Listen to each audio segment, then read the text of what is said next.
시작하겠습니다.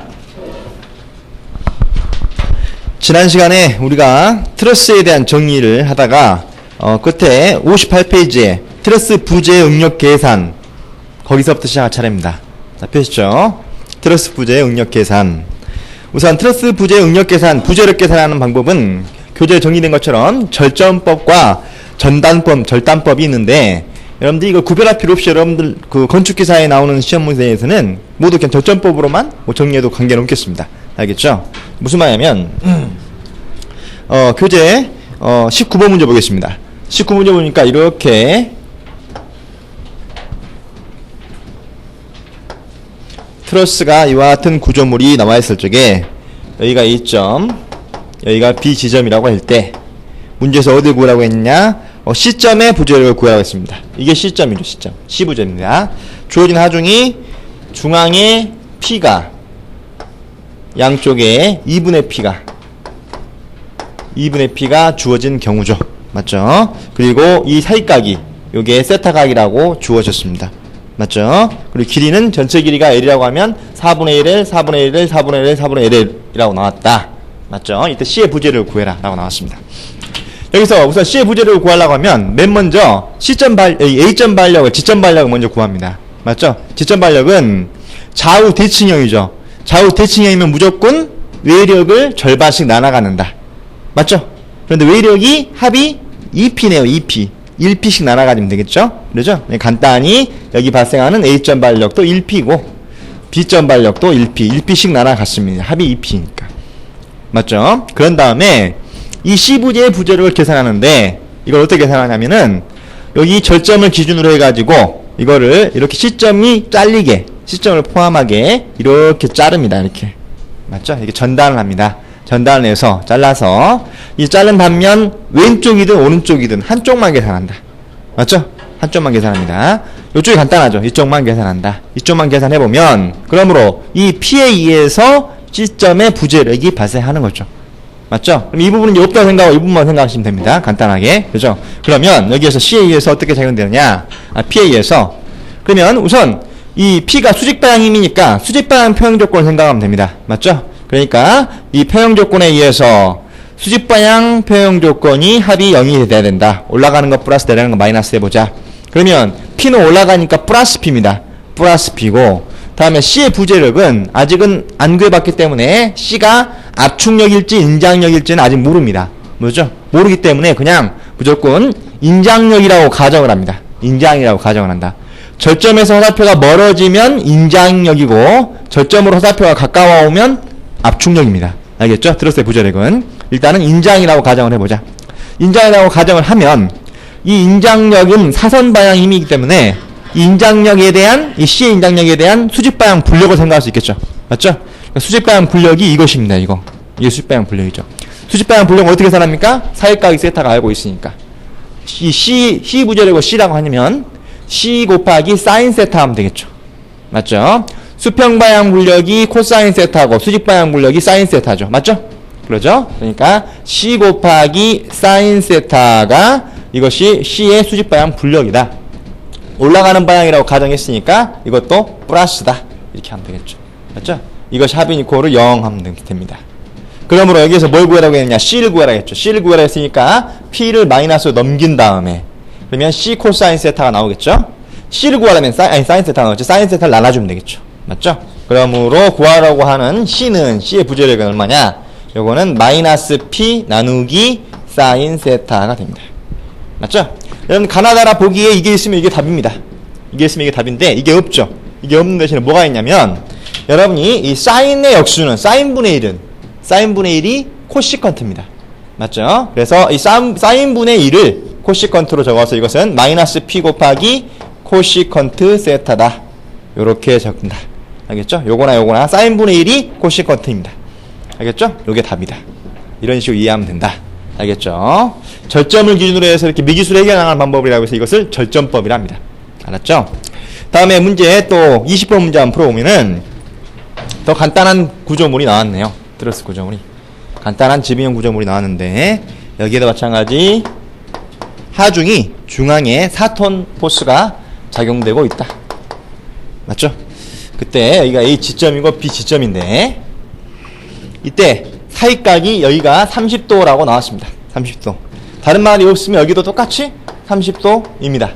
맞죠? 주어진 건 다름없습니다. 이번엔 뭘 구하려고 했느냐? T부재의 응력이 얼마냐고 물어봤습니다. T부재. 요게 T입니다. 요게 T.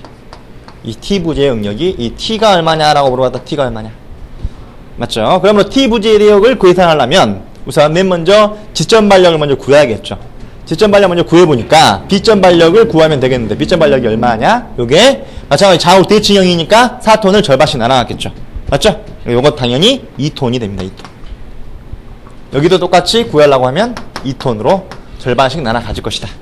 맞죠? 그러면 이게 2톤이 되는데 2톤인 경우니까 마찬가지 요 2톤에 대한 수직 방향 평형 조건을 대입하면은 사선 방향 아까 C 구했듯이 사선 방향 부재를 구할 수 있을 것이고 그러면 사선 방향 부재력과 이 T를 이용해서는 맞죠? T 두 개를 이용해서는 수평 방향 평형 조건을 이용하면은 이 T 값을 구할 수가 있습니다. 맞죠? 그렇게 계산할 수 있는데 그렇게 계산한 것보다 우리는 더 쉬운 걸 배웠습니다. 뭘 배웠냐면 1장에서 배웠죠. 뭘 배웠습니까? 이 직각삼각형이 나오면 요 사이까지 30도면 뭐라 그랬죠? 길이 비율이 1대 2대 루트 3의 길이 비율이라고 그랬죠. 가장 짧은 거 1, 가장 긴 거 2, 중간 것이 루트 3. 맞죠? 이 비율인데 흰 비율은 이 길이 비율하고 똑같다고 그랬습니다. 맞죠? 그러니까 요 요게 수직에 해당하는 게 요게 2톤이란 말이죠. 여기가 2톤이란 말입니다. 여기가. 맞죠? 노란 걸로 해보면 여기가 2톤인데 이게 수평에 해당하는 거 이게 T입니다. 이게 얼마냐 그 말입니다. 맞죠? 1이 2톤일 때 2배란 말입니다. 2배. 맞죠? 그러니까 루트 3은 2 루트 3톤이 되겠죠. 곱하기 2만 한 거다. 맞습니까? 곱하기 2 곱하기 2. 답은 T는 이코를 2 루트 3톤 끝. 간단하죠. 만약에 이걸 물어봤으면 얼마입니까? 이걸 물어봤으면 2 곱하기 4톤입니다. 맞죠? 1대 루트 3 비율은 2대 2 루트 3 비율. 맞죠? 그러죠? 이렇게 이해하고 암기한다.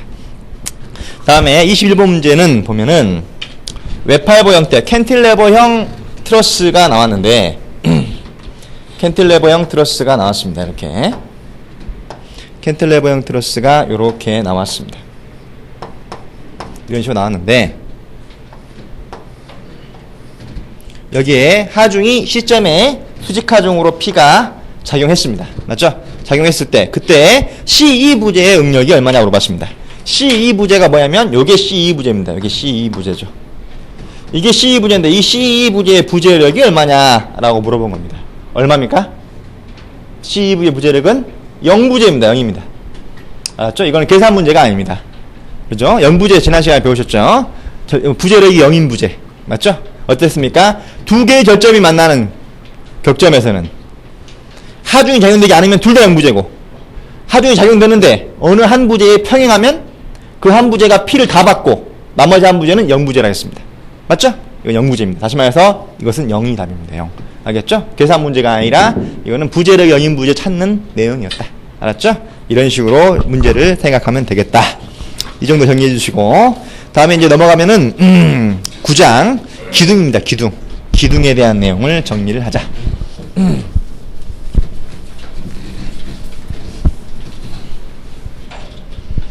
여러분이 6장부터 8장까지 배웠던 내용들은 주로 이 보에 대한 내용이 있습니다. 보. 맞죠? 그러니까 보라고 하는 것은 수평부재입니다. 수평부재. 수평으로 놓여있는 부재를 이걸 보라고 하고 맞죠? 똑같은 부재를 수직으로 세워버리면 뭐가 됩니까? 기둥이 됩니다. 기둥이. 알겠죠? 수직부재가 기둥이고 수평부재가 보입니다. 이렇게 생각하면 된다. 맞죠? 그러니까 이 수평부재인 보는 하중을 받게 되면 집중하중을 받을 수도 있고 분포하중을 받을 수도 있고 하중을 받게 되면 이렇게 휩니다. 휘어. 맞죠? 그러니까 보를 무슨 부재라고 하냐? 휨부재라 합니다. 휨부재. 알겠죠? 보를 휨부재라 하고 기둥은 하중을 받으면 주로 어떻게 됩니까? 주로 압축을 합니다. 맞죠? 주로 길이가 이렇게 압축이 되죠. 압축이. 줄어들죠. 맞죠? 그러니까 기둥을 압축재라 합니다. 압축재. 알겠죠? 기둥은 주로 압축재고 보는 휨부재다.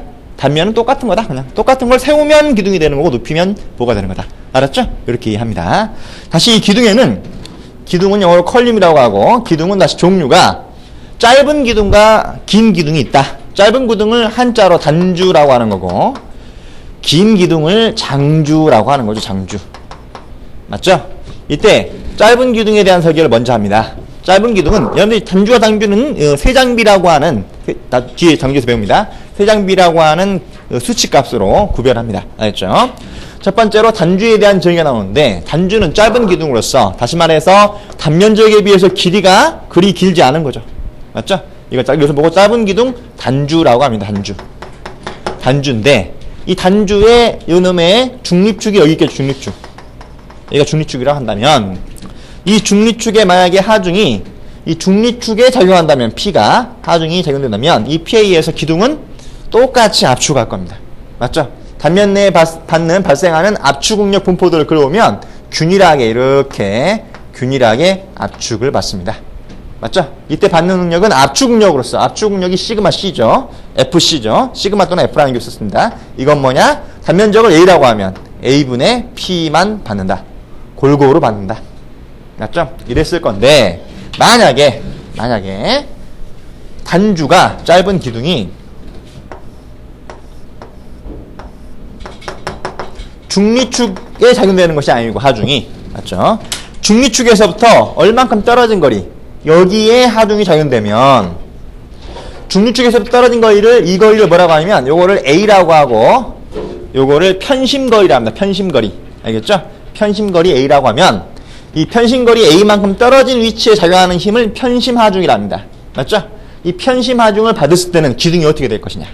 그때는 당연히 편심 쪽이 더 많이 찌그러지고 편심 반대쪽은 덜 찌그러지겠죠. 다시 말해서 압축이 여기다 크고 압축이 여기다 작습니다. 맞죠?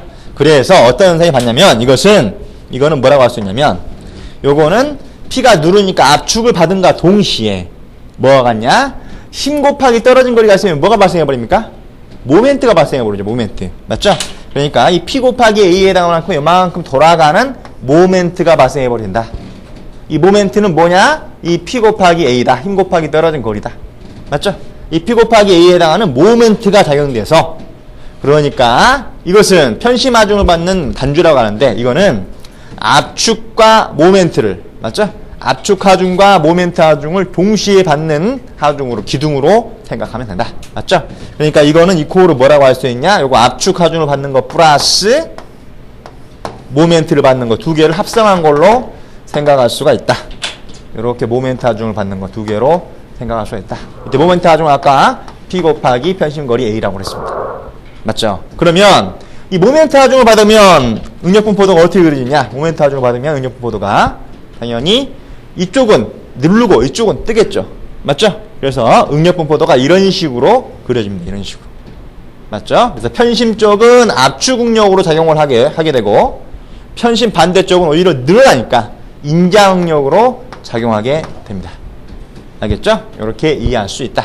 그러니까 두 개를 합성하니까 두 개 그림을 합성을 하면 어떻게 됐습니까? 합성을 더해주면 요거 플러스 요거 해주면 되겠죠. 여기다가 이걸 이렇게 더해주면 오른쪽 편심 쪽은 이만큼 더 압축이 더 커지고 편심 반대쪽은 이만큼 압축이 줄어서 이렇게 선도가 이렇게 그려집니다. 다시 말해서 여기다가 응력분포도를 그려오면 여기는 이런 식으로 그려지더라 그 말입니다. 두 개를 합성한 그림으로 그려지더라. 알겠죠? 그래서 이쪽은 편심 쪽은 압축력이 더 강해지고 커지고 편심 반대쪽은 압축이 더 약해지더라. 맞죠? 두 개를 더한 것이 이겁니다. 이것이 응력분포도입니다. 맞죠? 그러므로 이 편심 하중을 받는 단주는 최대 응력이 어디서 발생합니까? 최대 응력이 이게 F 맥시멈입니다.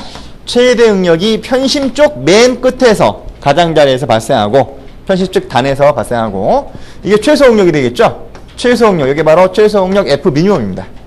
최소 응력은 편심 반대쪽 끝에서 발생한다. 알았죠? 이렇게 이해합니다. 그 다음에 여기에서 이것을 기둥 공식을 따로 정리하지 않고 우리는 보 공식을 이미 배웠잖아요. 그러니까 보 공식을 그대로 씁니다. 보의 휘묵력 공식을 그대로 쓸 것이다. 아까 여기서 이것이 바로 휘묵력인데 휘묵력을 FB라고 하면 휘묵력은 여러분들 보 속의 응력에서 휘묵력 전담력 배우셨죠? 이 휘묵력 얼마나 했습니까? I분의 MY라고 그랬죠. 맞죠? 요거를 두 개를 더한 것이 뭐가 되냐? 두 개를 더한 것이 지금 구하고자 하는 편심하중을 받는 응력이 되는 겁니다. 총 응력이 되는 거다. 맞죠? 그러니까 편심하중을 받는 총 응력은 이 압축 응력 플러스 휘묵력을 계산하는데 압축 응력 뭐 간단하니까 계산할 것도 없고 이 휘묵력을 계산할 때 휘묵력식을 쓰려면 이거는 보의 휘묵력 공식 배운 걸 그대로 사용합니다. 알겠죠? 기둥의 휘묵력 공식을 쓰는 것이 아니라 보 공식을 그대로 사용하기 위해서는 어떻게 하면 되냐면 이거를 보로 봐버리면 돼요. 보로 봐버려요. 보로 보는 방법은 뭐냐? 간단합니다. 여러분 고개만 90도로 돌리면 됩니다. 고개를 90도 돌리면 이게 보가 돼버리죠. 맞죠? 그렇게 쓴다. 그렇기 때문에 뭐가 틀리냐면 여러분이 이 재료 단면이 예를 들어서 재료 단면이 원형 단면일 수도 있고 직사각형 단면일 수도 있겠죠? 원형이면 신경 쓸 거 없는데 직사각형 단면이라면 예를 들어 단면 모양이 이렇게 생겼다면 이 보 단면을 위에서 쳐다보면 이렇게 단면이 사각형 단면이었다면 맞죠? 그러면 우리가 일반적으로 보면 여기 중립축을 기준으로 해가지고 x, y가 있다고 하면 요거를 폭 b라고 하고 요 세로를 높이 h라고 했죠. 맞죠? 단면을 생각할 적에. 근데 이걸 보 공식을 그대로 쓰려면은 이걸 b라고 하고 이걸 h라고 하면 안 됩니다. 왜냐면 고개를 90도 돌려서 봐야 되니까. 맞죠? 보로 보면은 이게 폭이 길이가 되는 거고 요게 높이의 길이가 됩니다. 맞죠? 그러니까 요걸 조심해라. 시험 문제 풀 때. 알았죠? 요것 때문에 많이 틀립니다. 알겠죠? 요게 폭 b가 되고 요게 높이 h가 됩니다. 그래야 보 공식을 그대로 쓸 수 있다. 이해했죠? 무슨 말이냐? 단면 2차 모멘트 i인데 맞죠? 단면 2차 모멘트 i가 뭐였습니까? 직사각형 단면인 경우 12분의 bh의 3승이죠. b는 1승을 곱하지만 h는 3승을 곱해줘야 됩니다. 맞죠? 이때 h가 바로 여기가 아니고 여기란 말이다. 알겠죠? 그렇죠? 요놈의 3승에다 요놈 곱하는 거하고 요놈의 3승에다 요놈 곱하는 거하고 당연히 틀린 값이 나오겠죠? 알겠죠? 요거 여러분들이 구별해라. 요것만 잘 이해하시면 됩니다. 단주는 요것만 잘 생각하면 된다. 어려운 건 없다. 알았죠? 편심하중을 받는 단주에 대한 설명이었습니다. 그래서 문제를 한번 보면은 9-1번 문제 보겠습니다. 그림과 같이 편심하중이 작용되는 기둥에서 기둥 단면에 작용하는 최대 응력도의 크기를 구해라. F 맥시멈을 구해라. 그 말이죠. 맞죠? F 맥시멈은 그림 보십시오. 이거만 합니다. 이거. 이게 F 맥시멈이죠. F 맥시멈은 얼마냐? 그러니까 맨 끝에 거다. 맨 끝에 거는 그러니까 압축 응력이 이겁니다. 압축 응력의 크기 더하기 모멘트 응력의 맨 가의 응력이다. 맨 가의 응력이니까 이게 떨어진 거리가 중립쪽에서 떨어진 거리가 이것을 떨어진 거리를 2라고 한다면 그러면 오른쪽 끝까지 떨어진 거리를 2원 왼쪽 끝까지 떨어진 거리를 2투라고 해보자. 다시 이야기하면 편심 방향에 떨어진 거리를 2원 편심 반대측을 2투라고 해보자. 2투 맞죠? 그렇다면 이 2원 위치에 있는 굽힘 응력을 압축 응력에다 더하면 최대 응력이 나오겠죠. 맞죠? 그러니까 최대 응력은 이코를 얼마냐? 최대 응력 F 맥시멈은 압축 응력 A분의 P 플러스 더합니다. 편심 쪽이니까 더하죠. 플러스 이게 I분의 M 곱하기 2인데 2원인데 맞죠? Y인데 Y가 가장 먼 거 2원입니다. 2원입니다. 요건 여러분들이 앞에서 썼던 공식을 쓰려면 2원이라고 하지 말고 그냥 Y라고 해야 된다. Y라고 해야 된다. 알겠죠? Y라고 해도 된다. 똑같다. 이해하셨죠? 요거다. 요것이 바로 뭐냐? 최대 응력 공식이고 그러면 최소 응력 공식은 뭐냐? 최소 응력은 반대로 모멘트 응력을 빼주죠. 맞죠? 더하지 않고 빼주죠. 압축 응력에서 모멘트 응력 뺀 겁니다. 다시 말해서 이것은 압축 응력인 아까 이야기했던 A분의 P에서 휘 응력인 I분의 MY를 뺀 것입니다. 뺀 거. 이게 빼기 하면은 최소 응력이 되는 거고 더하기 하면 최대 응력 공식이 된다. 알았죠? 그러니까 최대 응력 구하라니까 더하기로 계산하면 되겠죠. 맞죠? 문제 보니까 힘이 200kN이고 맞죠? 요게 200으로 P가 200으로 주어졌고 떨어진 거리 A가 100mm로 주어졌습니다. 100mm. A가 100mm입니다. 그리고 단면이 폭이 300, 높이가 400이네요. 폭 B가 300, 세로가 300mm고 높이 H가 400mm다. 가로가 400mm다. 라고 주어진 거죠. 맞죠? 그랬으면 그대로 대입해보면 되겠죠. 그러므로 구하고자 하는 값은 여기다 적어보면 최대 응력은 공식을 일단 적어놓고 보면 되겠죠? 최대 응력은 이코르 압축 응력 A분의 P 더하기 휘 응력 I분의 MY라더라. 맞죠? 이때 M은 뭐냐? P 곱하기 A라더라. 그렇죠? 그러므로 이것은 이코르 A가 입변 곱하기 높이. 맞죠? 300 곱하기 400입니다. 그러니까 이것은 300 곱하기 400 분의 P가 200kN입니다. 200kN 더하기 I가 12분의 BH의 3승입니다. 맞죠?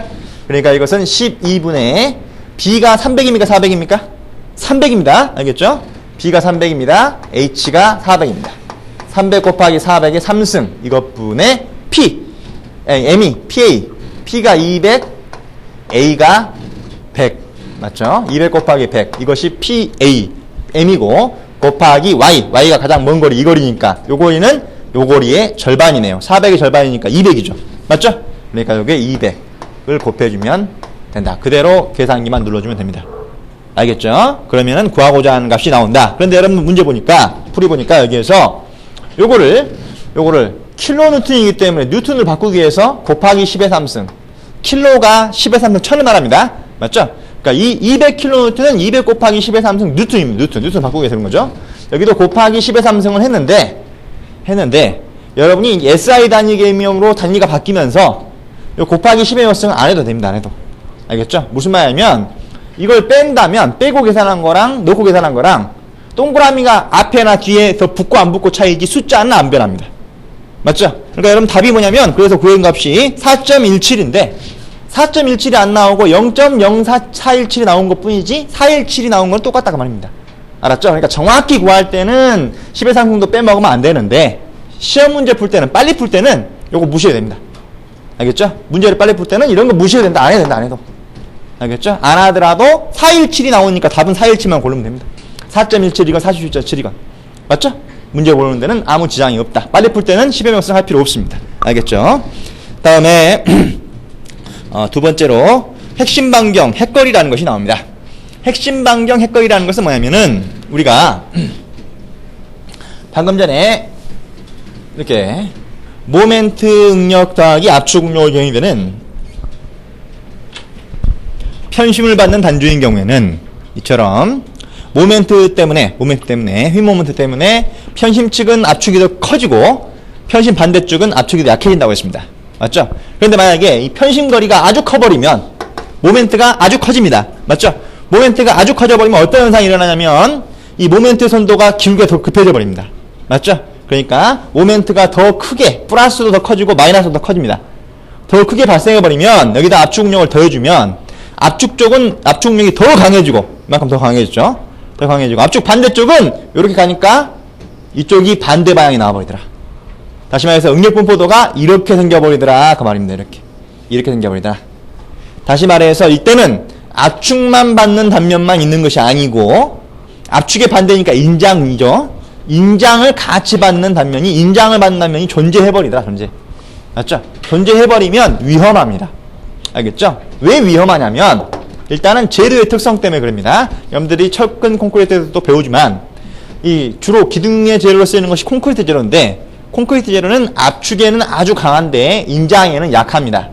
몇 배 더 약하냐면 압축 강도의 인장 강도가 10배만큼 더 약합니다. 알겠죠? 그렇기 때문에 이거 커지는 것은 충분히 견딥니다. 관계없는데 이게 인장에는 파괴가 일어난다. 다시 말해서 여기가 크랙이 발생하죠. 금이 가가지고 끊어져 버립니다. 파괴가 일어납니다. 맞죠? 그렇기 때문에 인장력이 발생하는 점이 생기면 안 됩니다. 맞죠? 이것이 발생하지 않게 하기 위해서 어떻게 하면 됩니까? 모멘트가 적게 하면 되겠죠. 모멘트가 적게 하는 방법은 이 떨어진 거리 A에 제한을 두는 겁니다. 제한을. 맞죠? 그래서 압축만 받는 단면이 되고 인장을 반대 응력을 받는 단면이 없도록 하기 위해서는 그때 허용할 수 있는 최대한의 떨어진 거리, 편심거리 그걸 뭐라고 하냐? 그것이 바로 핵거리라고 하는 거야. 핵거리. 알겠죠? 단면의 핵심 거리, 핵거리라고 한다. 알겠죠? 그러니까 핵거리는 어떻게 구하냐면 여기에 뭐였습니까? 여기 최소 응력이죠. 최소 응력. 그러니까 최소 응력이 0이 될 때 이때가 최대한으로 허용할 수 있는 편심거리가 되는 겁니다. 맞죠? 그 이상 0일 때보다 더 편심거리 커져버리면 마이너스가 존재해버리는 거죠. 맞죠? 이렇게 이해하면 된다. 그러므로 핵거리 구하는 식은 어떻게 하냐면 이 최소 응력이 그러니까 핵심 반경, 핵반경 또는 핵거리라고 합니다. 맞죠? 이것을 구하라고 하면 핵반경을 기호를 A라는 기호 그대로 써본다면 A를 써본다면 이거는 그러니까 인장력이 발생하지 않은 한계 내에서의 허용할 수 있는 최대 편심 거리를 말하는 것으로서 이거는 뭘로 구하냐? 최소 응력 공식에서 쓴다. 최소 응력. F 미니멈 최소 응력 공식에 의해서 이것이 A분의 P 마이너스 I분의 MI인데 맞죠? 이것이 0이 될 때 맞죠? 0이 될 때 M이 뭐냐? P 곱하기 A인데 이것이 0이 될 때 A 값입니다. 맞죠? 0이 될 때 A 값이 바로 핵반경이 된다. 이해하셨죠? 그래서 여러분 교재 그대로 읽어보시면은 핵반경 구하는 식이 그대로 전개가 됐죠? 전개되는 건 별로 중요하지 않고 결과 공식을 외우는 게 중요합니다. 그러면 핵반경 핵거리는 A는 이퀄 얼마냐? 요거는 교재 정의된 것처럼 2분의 뭐냐? R의 제곱이다. 2분의 R의 제곱. 이때 R은 뭐냐? 여러분 교재에는 K라고 했죠. I라는 교도 많이 쓰고 K라는 교도 많이 씁니다. 똑같습니다. K의 제곱이나 R의 제곱이나. 이게 뭐냐? 여러분들이 앞에서 배운 단면도형의 성질에서 배운 최소 회전 반경입니다. 맞죠? 최소 회전 반경 R의 제곱, 최소 회전 반경 K의 제곱입니다. 알겠죠? 여러분 단면도형의 성질에서 배웠었죠? 최소 회전 반경의 제곱이다. 요놈 나누기 2다. 2는 뭐냐? 이 툴을 말하는 건데 실제로는 우리가 쓰는 원형이나 직사각형 단면의 경우에는 E1이나 E2나 다 Y입니다. 맞죠? 다 Y로 똑같습니다. Y로 똑같다. 그러니까 뭐 Y로 대입해도 된다. 알겠죠? 그러니까 Y분의 이 R의 제곱 또는 Y분의 K의 제곱이 바로 핵심 반경 핵거리 구하는 공식이다. 요거 식을 일단 외운다. 알겠죠? 이걸 외운 다음에 넘겨보시면은 중요한 것은 시험에 나오는 것은 두 가지밖에 안 나온다 그랬다. 어떻게 두 가지냐? 직사각형 단면하고 원형 단면하고 두 개만 나옵니다. 알겠죠? 직사각형 단면하고 원형 단면 두 개만 나오는데 직사각형 단면에 도심축이 X축, Y축이 이렇게 있다고 하고 맞죠? 이때 뭐 폭을 B라고 하고 높이를 H라고 하면 이와 단면이 있다고 하면 여기서부터 편심거리를 허용할 수 있는 편심거리를 어디만큼 편심거리를 허용하면 반대쪽에 인장이 발생하지 않겠는가를 말하는 것이 바로 핵거리라고 한다 그랬고 맞죠? 그 핵거리를 구해보니까 A는 이꼴 얼마냐? 일단 X축 방향 거리를 계산해보면 AX라면 AX축 방향 거리를 계산해보면 이거는 그러니까 요 떨어진 거리가 뭡니까? 이게 X라고 해볼 수도 있겠죠? 아 여기 떨어진 거리 Y라고 할 수도 있고 맞죠? 그러니까 요거는 뭐냐? X분의 RX의 제곱이다. 맞죠? 이렇게 정리할 수가 있습니다. 그러므로 여기서 RX는 뭐였냐면 우리가 직사각형 단면인 경우에 최소 회전 방향 공식 외웠죠? 얼마였습니까? 루트 12분의 B, 루트 12분의 H였죠. 맞죠? RX는 루트 12분의 B였고 RX가 RY는 Y쪽 방향으로 계산하면 루트 12분의 H였습니다. 맞죠? 요거를 이게 바뀌었네요. 이게 H고 이게 B죠. 요거를 대입하면 된다. 맞죠? 그러니까 X축을 기준으로 계산을 해보면 어떻게 됩니까? 이거는 이거는 R의 제곱은 요놈의 제곱을 해주니까 이것은 루트 12가 12가 되고 H는 H의 제곱이 되겠죠. 맞죠? 이것분의 떨어진 거리인데 Y인데 Y는 뭐냐? 요게 Y죠. 요게 Y죠. 맞죠? Y는 H의 절반입니다. 2분의 H입니다. 2분의 H로 대입하면 된다. 그러므로 이것이 얼마냐? 12에서 2 나누니까 6이 남고 H 하나씩 지워서 H 하나가 남는다. 6분의 H가 남는다. 알겠죠? 동일한 방법으로 Y축을 기준으로 계산해보면 Y축을 계산하면 똑같이 대입해주면 얼마 나오냐? 6분의 B가 나옵니다. 알았죠? 이 말은 무슨 말이냐? 이 계산식이 중요한 게 아닙니다. 이 말은 무슨 말이냐면 여기서부터 X축을 기준으로는 얼마큼 떨어질 수 있냐면은 전체 H의 6분의 1이다. 그 말은 무슨 말이냐? 요게 2분의 H니까 요걸 3등분 한다. 3등분. 맞죠? 3등분 했을 때 요만큼 거리. 이 거리죠. 이 거리. 이 거리가 뭐가 됩니까? 지금 말한 6분의 H입니다. 맞죠? 여기까지만 허용할 수 있고 아래도 마찬가지죠? 아래도 마찬가지 3등분해서 여기까지만 허용할 수 있다. 그렇죠? 다음에 Y축 기준으로 X방향 거리는 어디까지 허용할 수 있느냐? 이것도 마찬가지 3등분해서 여기까지만 허용할 수 있고 3등분해서 여기까지만 허용할 수 있다. 그러니까 허용할 수 있는 점은 이 4점이 나오는 4점을 이렇게 선분 이어주니까 요와 같은 마름 목골 단면이 나오죠. 맞죠? 이것을 빗금을 이렇게 그어주면 다시 말해서 이 빗금친 면적 내에만 편심 하중이 여기 면적 내에만 P가 가해주면 알겠죠? 그러면은 뭐가 되냐? 인자응력은 작용되지 않고 압축만 받는 단면이 된다. 안정한 단면이 된다. 맞죠? 그러니까 요 단면, 빗끝진 단면 내에서만 허용을 하자. 다시 말해서 이 거리가 뭐가 되냐? 요거는 6분의 H고 요거로는 6분의 B고 이거를 뭐라고 하냐? 핵심거리 핵반경이라 한다. 알겠죠? 그러니까 핵심거리 핵반경을 정리할 때 어떻게 정리하냐면 핵심거리 핵반경을 A라는 교를 쓰기도 하고 뭐 E라는 교를 쓰기도 하고 기호는 뭐 어떤 것도 관계없습니다. 라고 하는데 이것이 그러니까 X축 방향으로는 플러스 6분의 B에서 마이너스 6분의 B까지다. 다시 말해서 이것이 X축 방향으로는 이게 플러스로는 6분의 B보다 작거나 같아야 되고 마이너스로는 마이너스 6분의 B보다 크거나 같아야 됩니다. 맞죠? 다음에 y축 방향 편심 거리는 ay 또는 ey는 반대로 마찬가지 6분의 h보다 작거나 같아야 되고 마이너스 6분의 h보다 크거나 같아야 된다. 알겠죠? 이렇게 이해하시면 되는 거고. 그러니까 여러분들 이 식으로 이렇게 암기할 게 없이 그냥 무조건 직사각형이라면은 6분의 b, 6분의 h다 라고만 외우면 된다. 오른쪽 왼쪽으로. 오른쪽이 플러스 왼쪽 마이너스. 오른쪽 플러스 왼쪽 마이너스. 알겠죠? 그러죠? 6분의 b, 6분의 h만 요것만 잘 외우면 된다. 알겠죠? 직사각형이라면은 6분의 b, 6분의 h만 외우면 된다. 이해했죠? 뭐 유도할 필요 없습니다. 식만 암기해라. 알겠죠? 요것만 잘 암기해라. 다음에 원형단면의 경우에는 어떻게 되냐? 원형단면의 경우 마찬가지 중리축이 x축과 y축이 이렇게 있겠죠. 마찬가지 x축과 y축이 있는데 이때는 원형단면은 x축 방향이나 y축 방향이 똑같이 생겼기 때문에 편심거리가 하나밖에 안 나옵니다. 맞죠? 단면결이 하나만 계산하면 되는데 이것도 똑같이 아까 일반식에 대입해가지고 계산하면 되겠죠. 대입해주면 얼마 나오냐면 이것은 요번엔 요걸로 4등분합니다. 4등분. 4등분한 한 칸입니다. 한 칸. 4등분한 한 칸. 그러니까 이 거리가 얼마나 됩니까? 반지름으로는 4분의 r, 지름으로는 8분의 d가 되겠죠. 맞죠? 그러니까 이것은 8분의 d입니다. 8분의 d. 반지름으로는 4분의 r. 맞죠? 이것이 뺑 둘러서 여기도 마찬가지, 여기도 마찬가지, 여기도 마찬가지. 맞죠? 그러니까 요거에 뺑 둘러서 요렇게 단면을 그려주면 된다. 이해했죠? 이 빗끝인 면적 내에만 안쪽으로만 편심이 가해지면은 안전하다. 여기서 넘어가면 초과하면 반대편에는 인자응력이 발생해서 위험하다. 알겠죠? 이렇게 이해할 수 있습니다. 그러니까 직사각형은 6분의 b, 6분의 h로 암기하면 되고 원형은 8분의 d, 4분의 r로 암기하면 됩니다. 반지름은 4분의 r, 지름은 8분의 d. 알겠죠? 참고로 이 거리는 핵심 거리, 핵반경이라고 한다고 했고 이 빗금친 면적을 뭐라고 하냐? 이거를 핵면적이랍니다. 핵면적. 알겠죠? 혹시 핵면적을 그려라, 핵면적을 구하라라고 하면 이 빗금친 면적이 핵면적이 됩니다. 알겠죠? 이렇게 이해하면 된다. 이해했으면 문제를 보시면은 9-2번 문제 보면 직사각형 기둥에 핵심 밖에 편심하중이 작용되는 경우, 핵심 밖에 편심하중이 하면 여기 작용된단 말이죠. 여기 작용된단 말이죠. 핵심 밖에 편심이 작용되는 경우에 그때의 응력 분포로 맞는 것은 물어봤죠. 핵심 밖에 작용되면 압축뿐만 아니라 인장을 받는 단면도 존재한다. 맞죠? 그러니까 라번의 그림이 되겠죠. 라번의 그림이. 알았죠? 이런 식으로 문제가 나오더라. 다음에 3번 문제 보면은 이건 약간의 응용 문제입니다. P가 150kN, M이 11.25kNm를 받는 원형 기둥입니다. 원형의 동그라미.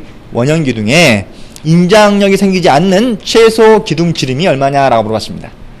그러니까 인자응력이 생기지 않는 단면이라고 하는 것은 이 핵반경에 대한 내용인데, 맞죠?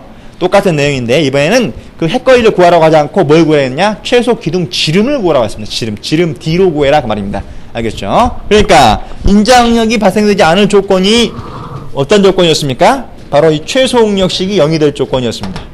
맞죠? 그러니까 이 조건에서 계산하면 됩니다. 이 조건에서. 맞죠? 이 조건인데 원형 단면이라 했으니까 A가 얼마입니까? A가 4분의 파이 D의 제곱입니다. 원형 단면이니까. 그러니까 A가 4분의 파이 D의 제곱. 요런 분의 P가 되겠죠. 맞죠? 다음에 마이너스 I가 원형 단면적인 경우에 단면 1차 모멘트가 얼마죠? 64분의 파이 D의 4승 외웠었습니다. 64분의 파이 D의 4승이 되겠죠. 이것분의 M 곱하기 Y가 뭡니까? Y가 원형 단면의 Y는 2분의 D죠. 2분의 D 절반. 맞죠? 2분의 D가 됩니다. 이것이 이퀄 얼마일 때다? 0일 때다. 이것이 이퀄 0이라는 말은 마이너스가 넘어가면 이게 이퀄이란 말이죠. 맞습니까? 이렇게 놓고 이때의 D값을 계산해라 그 말입니다. D값을 계산하겠으니까 양변에 파이 하나 D의 제곱 지우면 여기 D의 제곱이 남고, 분모 문제가 또 있으니까 D 하나를 또 지우면 여기 D가 하나 분모에만 남습니다. 맞죠? 다음에 64를 4로 나누면 얼마가 됩니까? 4, 1은 4, 6, 4, 24, 16이네요. 또 분모 문자에 2를 나누면 16을 1로 나누니까 8이 남습니다. 8이. 그렇죠? 그러니까 결과적으로 남은 것을 보면 이 좌항에는 P만 남았고 이코르 우항에는 D가 남았고 분모에 분자에는 8M이 남았네요. 8M. 맞죠? 문제에서 P와 M은 주어졌습니다. 수치로. 맞죠? 그러니까 D는 얼마입니까? D는 구하려고 하는 D는 두 개 자리만 바꾸면 되겠죠? P분의 8M. P 주어졌고 M 주어졌고 계산기만 누르면 되겠죠. 맞죠? 이런 식으로 응용 문제다. 이거는 응용 문제. 이런 문제도 나온 적이 있더라. 좀 특이한 문제가 나왔습니다. 알겠죠? 이런 식으로 이해하면 되겠습니다. 다음에 이 핵거리 이 6분의 B, 6분의 H하고 8분의 D는 요거는 자주 물어보니까 이거 자체가 시험 문제가 될 겁니다. 자주 물어보니까 요건 꼭 외워라. 알았죠?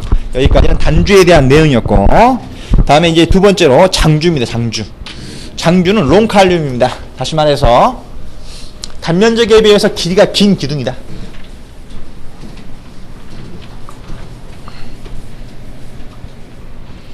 단면적에 비해서 길이가 긴 기둥인 경우에는, 이렇게 긴 기둥인 경우에는 이것을 우선 가장 쉽게 정리하기 위해서 이 기둥의 양쪽 단이 힌지 저점이라고, 이렇게 양단 힌지라고 가정해 봅시다. 양단 힌지.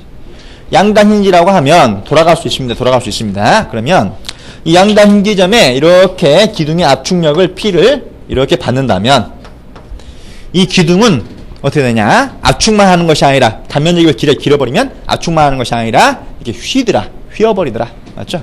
요런 식으로 이렇게 휘어버리더라. 여러분들 약간 과장되게 그렸습니다. 실제로 이렇게 많이 휘진 않는데, 알겠죠? 이렇게 휘더라. 휘면서 끝까지 받을 수 있는, 그렇죠? 한 개의 하중을, 이거를 임계하중이랍니다. 임계하중 PCR이라고 하죠. 임계하중 PCR을 받게 되는데, 이 임계하중 PCR까지는 이렇게 휘면서, 이때 휜 거리가 뭐 2라고 하면 이만큼의 거리를 유지하면서 이대로 멈춰 있습니다. 멈춰 있는 상태를 중립회용 상태라 합니다. 맞죠? 이와 같이 멈춰 있는데, 이 한 개 하중까지는 멈춰 있는데, 여기에서 약간이라도 커지면 바로 부러져 버립니다. 맞죠? 파괴가 일어난다. 그 파괴를 무슨 파괴라고 하냐면 좌굴 파괴라 합니다. 좌굴 파괴. 알겠죠? 힘이 약간이라도 커지면 편한 상태가 깨지고 파괴가 일어나는데, 그 파괴를 뭐라고 하냐? 좌굴 파괴라고 한다. 다시 말해서 기둥은 이 좌굴이 중요하다. 좌굴. 알겠죠? 이와 같은 현상을 좌굴 현상이라 합니다. 알겠죠? 좌굴이 중요한데, 그래서 이 좌굴 하중은 PB라고 하는데, 이 임계하중하고 거의 같습니다. 맞죠? 그래서 좌굴 하중은 임계 하중하고 거의 같은 거다. 똑같은 거라고 봐도 관계없습니다. 좌굴 하중을 구하라는 말은 임계 하중을 구하라는 말하고 똑같은 거다. 알겠죠? 이렇게 이해할 수가 있다. 그래서 좌굴 하중을 오일러라고 하는 학자가 정의를 했는데, 실험을 했는데, 오일러라는 학자가 실험을 해서 오일러의 장주 실험식이라는 것이 가장 기본적인 것으로 이것만 하면 됩니다. 실험을 해가지고 이 좌굴 하중 값을 구해봤더니, 좌굴 하중이 뭐에 비례하냐면, 일단은 기둥의 길이가 길수록 좌굴이 쉽게 일어나더라. 크게 일어나더라. 기둥의 길이의 1승에 비례하는 것이 아니라 제곱에 비례하더라. 맞죠? L의 제곱에는 이곳이 클수록 잘 일어나고, 맞죠? 그리고 좌굴 하중이니까 적어지고, 맞죠? 잘 휘니까 하중이, 조그만 하중에도 좌굴이 일어나겠죠? 그리고 또 개수 파이의 제곱, 파이는 3.14입니다. 이 파이의 제곱에 비례하고, 그리고 EI가 휨강성이라 합니다. EI를 휨강성이라 해요. E는 탄성계수고 I는 단면이차 모멘트죠. 이 탄성계수가 클수록 강하니까 더 큰 임계하중을 받을 수 있을 것이고, 단면적이 두껍거나 형상이 안전하면 단면이차 모멘트가 커지는데, 단면이차 모멘트가 클수록 더 큰 하중이 견딜 수 있겠죠. 맞죠? 그러니까 이 EI를 뭐라고 하냐? 휨강성이라 합니다. 휨강성 EI에는 정비례하더라. 맞죠? 이것을 공식으로 정의한 것이 오일러의 공식입니다. 오일러의 공식. 알겠죠? 이 오일러의 공식만 외워두자. 알았죠? 다음에 오일러가 실험할 적에는 양단 힌지단을 기준으로 할 때는 이것이었는데, 단부가 양단 힌지가 아닐 때는, 다시 말해서 여러분 교재에 나와 있는 대로 이렇게 지금 하고 있는 것은 양단 힌지단 기둥일 때이고, 이걸 기준으로 한 겁니다. 기준으로. 또 이것만 있는 것이 아니라 이렇게 1단 고정 타단 자유단인 경우, 전봇대 같은 기둥도 있을 것이고, 다음에 한쪽 단은 회전이 가능하고 다른 한쪽 단은 고정단인, 회전이 불가능한 이런 기둥도 있을 것이고, 그리고 가장 견고한 양쪽 단 모두 고정단인, 양단 고정단 기둥이 있을 것입니다. 맞죠? 그러니까 이걸 중심으로 해서 공식을 유도한 거고, 만약에 이것이 아닌 경우에는 이런 것들 3개 같은 경우에는 여기에다가 개수를 곱합니다. 개수 K를 곱합니다. K를 앞에다 곱해야 되고 뒤에다 곱해야 되고. 알겠죠? 그래서 KL의 제곱에 비례합니다. 맞죠? 이때 KL을 뭐라고 하냐? 이 K가 유효 길이 개수고, 이 K 곱하기 1, KL 또는 LK 같은 겁니다. KL, LK, K 대문자 써도 되고 소문자 써도 됩니다. 알겠죠? L도 대문자 써도 되고 소문자 써도 되고, 요걸 뭐라고 하냐? 유효 길이랍니다. 유효 길이. 유효 길이의 제곱 곱하기 요놈분의 1 곱하기 파이의 제곱 2i로 계산한다. 알겠죠? 이렇게 이해할 수 있다. 이해했죠? 이때 유효길이라고 하는 것은 LK 또는 KL은 뭘 말하냐면, 밑에 여러분들 표가 문제표를 보십시오. 교재에 있는 표를 보면 이 양단 힌지 2단을 기준으로 한다 했죠? 여기 기준입니다. 기준. 이걸 기준으로 하면 여기에 하중이 이렇게 압축 하중 P가 가해지게 되면 임계 하중이 작용하게 되면 이것이 좌골을 일으킨다고 했으면 휜다고 했죠. 휘는 모양을 가상적인 그림을 그려보니까 이게 양당이다 회전이 가능하기 때문에 돌아갈 수 있기 때문에 이런 식으로 휩니다. 이런 식으로. 맞죠? 그러면 유효하게 좌골을 일으키는 길이가 이 길입니다. 그래서 이 길이를 뭐라고 하냐? 이 길이를 유효좌골 길이 방금 전에 말한 KL 또는 LK입니다. 맞죠? L을 먼저 써도 되고 K를 먼저 써도 되고 LK인데 이게 얼마냐? 이게 이 기둥의 길이가 원래 길이가 L이었을 때 이 기둥의 원래 길이 L하고 똑같습니다. 맞죠? L 대문자로 써도 되고 소문자로 써도 되고 맞죠? 똑같이 1이고 다시 말해서 이때는 유효 길이 개수 K가 유효 길이 개수인데 K가 얼마단 말이냐? 1이단 말입니다. 1이고 이게 기준이 되는 거고 맞죠? 그 다음에 이와 같이 한쪽 단은 힌지고 한쪽 단은 고정단인 경우에 압축을 받게 되면 이번에는 휘는데 어떻게 휘느냐? 휘는 모양 그려보니까 여기는 돌아갈 수 있으니까 이렇게 휘는데 여기는 돌아갈 수가 없죠. 돌아갈 수 없으니까 버팁니다. 버티니까 이런 식으로 힙니다. 이런 식으로 휘어지더라 그 말이죠. 맞죠? 이때 유효하게 좌골을 일으키는 길이는 어떻게 생각하냐면 이 꺾임이 이렇게 이 오른쪽 꺾임에서 왼쪽 꺾임으로 바뀌었죠. 맞죠? 이 꺾임이 오른쪽 꺾임에서 왼쪽 꺾임으로 바뀌는 점, 요 점을 뭐라고 하냐? 변곡점이랍니다. 변곡점. 굽힘이 바뀌는 점이다. 변곡점이랍니다. 변곡점까지 거리를 계산합니다. 변곡점까지 거리를 계산하니까 이 거리가 바로 유효 길이 LK 또는 KL이 되는데 여기 이번 얼마나 되느냐? 전체 길이 L에 대해서 약 70%입니다. 0.7L입니다. 알겠죠? LK가 얼마냐? 이게 0.7L이더라. K 곱하기 L 곱하기 K가 0.7이란 말은 K가 0.7이란 말이죠. 맞죠? 그러니까 1단 고정 타단 힌지인 경우에는 K 유효 길이 K가 얼마다? 0.7이다. 알겠죠? 다음에 세 번째로 양단 고정단 기둥에 이렇게 임계 하중을 받게 되면 마찬가지 좌골을 일으킬 것인데 이때는 둘 다 못 휘니까 돌아갈 수 없으니까 둘 다 버티니까 이렇게 휘고 이렇게 휠 겁니다. 맞죠? 여기에서 변곡점을 찾아보니까 여기 변곡점 나오고 여기 변곡점 나오겠죠. 맞죠? 이 변곡점에서 변곡점까지 거리가 이것이 바로 유효 좌골 길이가 되는 겁니다. 맞죠? 그래서 유효 좌골 길이 KL 또는 LK는 이번에 얼마가 되느냐? 이것이 약 전체 길이 L에 대해서 약 50%다. 알겠죠? 그래서 중앙 50% 0.5L이 됩니다. 0.5L이 된다. 그러므로 양단 고정단 기둥의 유효 길이의 K는 얼마다? 0.5다. 이 수치는 외워야 됩니다. 시험문에서 많이 물어봅니다. 알겠죠? 많이 물어본다. 다음에 하나 더 빼먹었죠? 이거 전봇대 같은 거. 1단 고정 타단 자유단인 경우에는 전봇대 같은 경우 여기다 하중을 이렇게 P를 가하게 되면 BCR을 구하게 되면 휩니다. 어떻게 휩니까? 휘는 모양 그려보니까 아마도 이런 식으로 휘겠죠. 맞습니까? 그러죠? 이런 식으로 자국을 일으킬 겁니다. 그런데 이거는 지금처럼 이렇게 한 쌍으로 계산합니다. 한 쌍으로 계산하면 마치 이것은 이렇게 휜 걸로 계산할 수 있습니다. 맞죠? 그러면 여기서부터 여기까지가 바로 변곡점 거리가 됩니다. 맞죠? 이 거리가 변곡점 간 거리가 되는 거고 맞죠? 이 거리가 바로 LK가 되는 겁니다. LK가 얼마냐? 요거는 길이 L의 2배입니다. 알겠죠? 그래서 1단 고정 타단 자유단 기둥인 경우에는 LK가 유효 길이가 2L입니다. 2L. 알겠죠? 그러니까 이때는 유효 길이에서 K가 얼마다? 요게 2다라고 한다. 2. 이해하셨죠? 이렇게 유효 길이 개수 1, 0.7, 0.5, 2 맞죠? 요 수치 외웁니다. 시험에서 많이 물어봅니다. 많이 물어본다. 알겠죠? 요거는 외우는데 혹시 잊어먹더라도 그림을 그려보면 얼른 생각이 납니다. 대충 그렇죠? 그림을 그려보면 대충 생각이 난다. 알겠죠? 혹시 잊어먹더라도 여러분들 관련된 문제 보겠습니다. 넘겨보시면 9-4번 문제. 일단은 고정지점, 일단은 자유단인 높이 4m의 H형강의 기둥의 이론적 좌골 길이, 유효 좌골 길이를 물어본 겁니다. 이거 물어본 거네요. 이거 얼마입니까? 2L입니다. 2L. 기둥 길이의 2배. 기둥 길이가 4m라 했으니까 8m. 간단하죠? 알겠죠? 다음에 그 다음 밑에 있는 문제도 마찬가지입니다. 길이 5.0m인 기둥의 지점의 조건에 따른 유효 좌골 길이가 옳게 연결된 것을 구하라 라고 했습니다. 가번에 양단 고정인 경우에는 여기 보십시오. 양단 고정 여기 있죠. 양단 고정인 경우는 0.5L입니다. 0.5L. 기둥 길이가 5m라고 했네요. 0.5 곱하기 5 2.5m가 돼야 되는데 4m 틀렸죠. 아닙니다. 다음에 나번에 보면 1단 고정 1단 자유단인 경우 1단 고정 1단 자유단 이겁니다. 이거 맞죠? 유효 길이가 얼마입니까? 2L입니다. 2L. 기둥 길이의 2배죠. 그러니까 기둥이 5m라 했으니까 10m라고 해야 맞습니다. 그런데 7.5m라 했으니까 틀렸죠. 다음에 다번에 양단 힌지인 경우, 양단 힌지 여기 있네요. 양단 힌지인 경우에는 요 길이가 기둥 길이하고 똑같다. 다시 말해서 기둥 길이 5m니까 요 좌우로 길이도 5m다. 5m 맞네요. 4번이 답입니다. 맞죠? 다음에 라번에 1단 고정, 1단 힌지인 경우에는 여기 있네요. 0.7에 0.7 곱하기 5 해줘야겠죠? 0.7 곱하기 5 해주면 원래 3.5가 나옵니다. 3.5m 맞는데 6m라 했으니까 틀렸죠. 맞죠? 이처럼 맞는 것은 4번이다. 알았죠? 이런 식으로 물어보는 거다. 알겠죠? 물어보는 거 이해하시면 됩니다.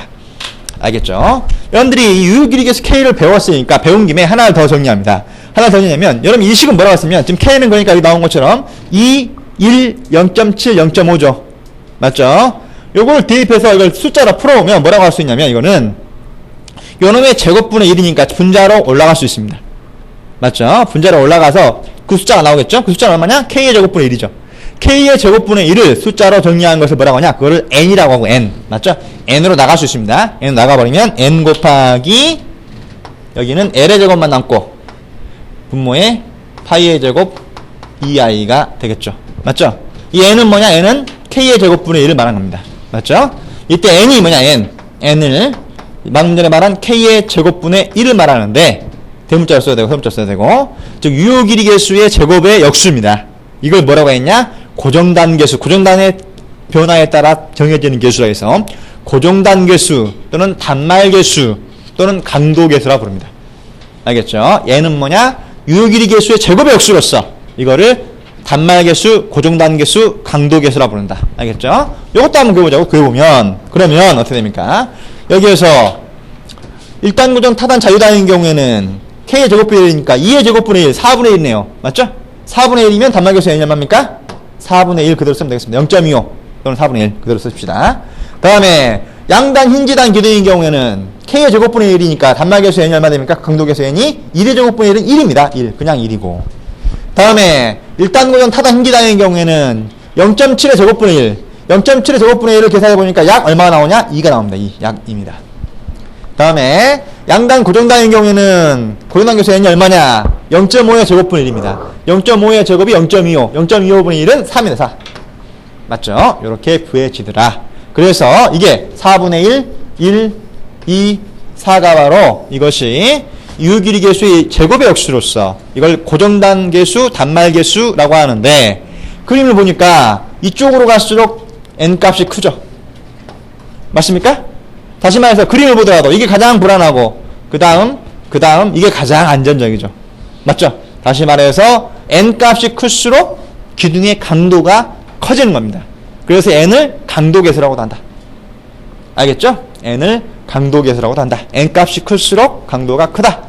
알겠죠? 만약에 요거하고 몇 배 더 크냐, 강도가 몇 배 더 크냐 물어보면 1대 4배 크는 겁니다. 맞죠? 만약에 요 기둥하고 요 기둥 나와가지고 강도가 이 기둥보다 이 기둥이 더 큰데 몇 배 더 크냐 물어보면 2대 4, 2배 더 큽니다. 알겠죠? 이렇게 계산은 강도계수이기도 하다. 알겠죠? 이게 강도계수이기도 하다. 강도계수이기도 하다. 참고로 이해하십니다. 문제 풀어보죠. 6번 문제가 바로 그 문제입니다. 재질과 단면적 길이가 재질이 같으면 탄성계수 2가 같다는 말이고 단면적 A가 같고 길이 L이 같습니다. 같은 장주에서 양단 힌지 기둥의 자굴 하중과 양단 고정 기둥의 자굴 하중의 B는 얼마냐 라고 물어봤습니다. 요거하고 물어본 거죠. 맞죠? 방금 전에 자굴 하중 공식은 얼마라고 했냐면은 요게 N을 쓰면 N 곱하기 L의 제곱분의 파이의 제곱 2i라고 했다. 방금 전에 재료가 같고 단면이 같고 길이가 같다 했으니까 이건 변함이 없습니다. 파이는 상수고 N 값이 클수록 하중이 커진 겁니다. 맞죠? N 비율을 물어본 겁니다. N 비율을 물어본 거니까 요것 대 요것은 1대 4 4배입니다. 맞죠? 요렇게 문제가 나오더라. 이해하셨죠? 다음에 가로 2번으로 세장비라는 내용이 나옵니다. 세장비. 세장비는 가늘 세자 길장자 가늘고 긴 비율입니다. 맞죠? 가늘고 단면이 얼마큼 가늘고 기냐를 나타내는 비율을 세장비라고 하고 이 세장비가 바로 장주와 단주를 구별하는 무차원수가 됩니다. 알겠죠? 세장비 람다라는 교를 많이 씁니다. 세장비 람다. 알겠죠? 세장비 람다는 어떻게 구하냐면 요거는 기둥의 길이 L 나누기 최소의 전반경 R입니다. 알겠죠? 이게 세장비 람다입니다. 알았죠? 이것도 마찬가지 양단 hin지단 기둥을 기준으로 설계하는 거고, 만약에 양단 hin지단 기둥이 아니면은 뭘 붙여야 됩니까? 유효 길이에서 K를 곱해야 됩니다. 알겠죠? K를 곱해야 된다. 그래서 유효 길이 K를 곱하면 이것을 유효 세장비라고도 합니다. 알겠죠? 근데 여러분들 유효 세장비 유효자 빼고 그냥 다 세장비로 생각하면 된다. 알겠죠? 양단 회전단이면은 K를 곱할 필요 없고 1이니까 곱할 필요 없고, 맞죠? 양단 회전단이 아닌 나머지 3개 기둥이 나오면 유효 길이 K를 곱합니다. 알겠죠? 유효 세장비가 나옵니다. 이거다 라고 이해하시면 됩니다. 이걸 전개를 보면 그러므로 이것은 기둥의 길이 또는 유효 길이 나누기 최소 회전 반경이 뭐였죠? 원래 최소 회전 반경 구하는 일반식이 뭐였습니까? 최소 회전 반경은 최소 단면 2차 모먼트를 뭐로 나누는 것이었죠? 그 도형의 단면적 A로 나눈 값의 제곱근 루트 씌운 값이 최소 회전 반경 R이었습니다. 맞죠? 그러니까 이것이 바로 세장비 구하는 일반식입니다. 알았죠? 이렇게 이해하시면 된다. 알았죠? 요 식 자체가 문제가 되기도 합니다. 교재 밑에 9-8번 문제 보면 되겠죠? 9-8번 문제를 보면은 강구조 설계에서 압축 부재의 세장비와 관계가 없는 것은 이렇게 물어봤습니다. 압축 부재와 세장비와 관련이 있는 거 여기 보니까 기둥의 길이, 단면 2차 모먼트와 관련이 있습니다. 맞죠? 가번에 단면 2차 모먼트 관련 있죠? 나번에 단면적 관련 있죠? 다번에 좌굴 길이 관련 있죠? 맞죠? 그런데 강제의 항복 강도는 관련이 없습니다. 식이 없잖아요. 맞죠? 이것처럼 이 식 모양을 그냥 물어본 문제입니다. 말로 물어본 문제다. 알겠죠? 이렇게 이해하면 됩니다. 다음에 9-15 문제 보면 위에 그림과 같은 구조형 강제의 단면 2차 반경이 2cm일 때 단면 2차 반경이 주어졌네요. 그때 세장비는 얼마인가? 라고 물어봤습니다. 맞죠? 여기 보니까 기둥의 길이가 5m라고 나왔네요. 5m. 맞죠? 그러면 세장비 구하는 공식은 얼마냐? 이코를 기둥의 길이가 5m인데 기둥의 종류를 보니까 1단 고정, 타단, 자유단이네요. 그러면 유효기계수 K가 얼마입니까? K가 얼마죠? 2입니다. 2. 맞죠? 그러니까 2 곱하기 L이 5m. 맞죠? 이건 나누기 뭡니까? 단면 2차 반경이 2cm라 바로 주어져 버렸으니까 바로 나누기 2 하면 됩니다. 간단하죠? 그러니까 5가 됩니다. 5. 맞죠? 그런데 센티미터로 계산했으니까 500cm. 500이 나오겠죠. 500. 맞죠? 그래서 답은 라번의 500이다. 이해했죠? 이와 같이 이해하면 된다. 다음에 가로 3번으로 좌굴 방향과 좌굴 축에 대한 정의가 나옵니다. 좌굴 방향과 좌굴 축. 여러분이 단면이 이렇게 직사각형 단면에다 가정을 하면 교재 나온 그림처럼 이게 좌굴을 일으킨다면, 좌굴 힘을 받아서 좌굴을 일으킨다면 여러분들 생각해 보십시오. 당연히 이쪽으로 휘겠습니까? 이렇게 휘겠습니까? 이쪽으로 휘겠죠. 이쪽으로, 얇은 쪽으로. 맞습니까? 그랬을 적에 여기 축하고 여기 축을 보니까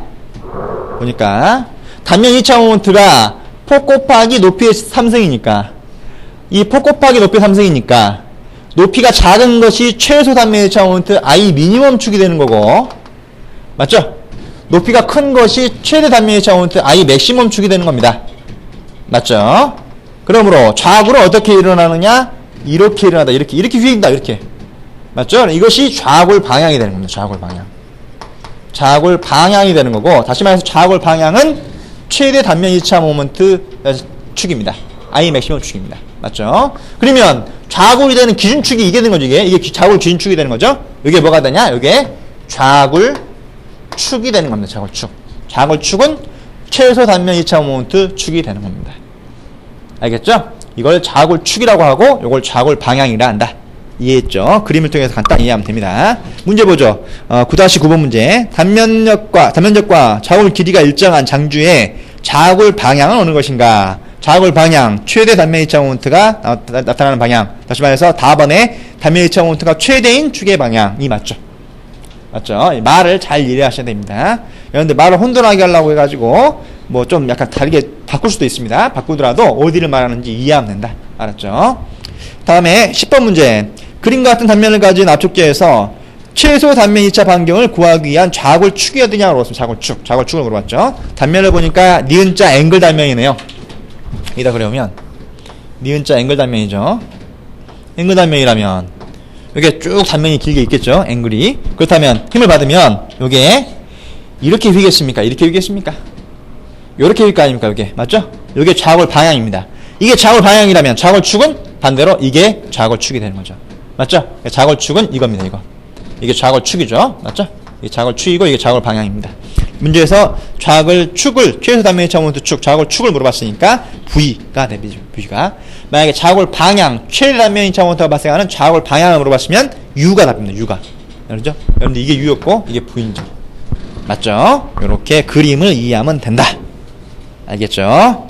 자, 그러면 9장은 끝냈고 잠깐 쉬었다가 이제 마지막 역학에서 마지막 10장 부정전 구조물을 하겠습니다. 쉬었다 합시다.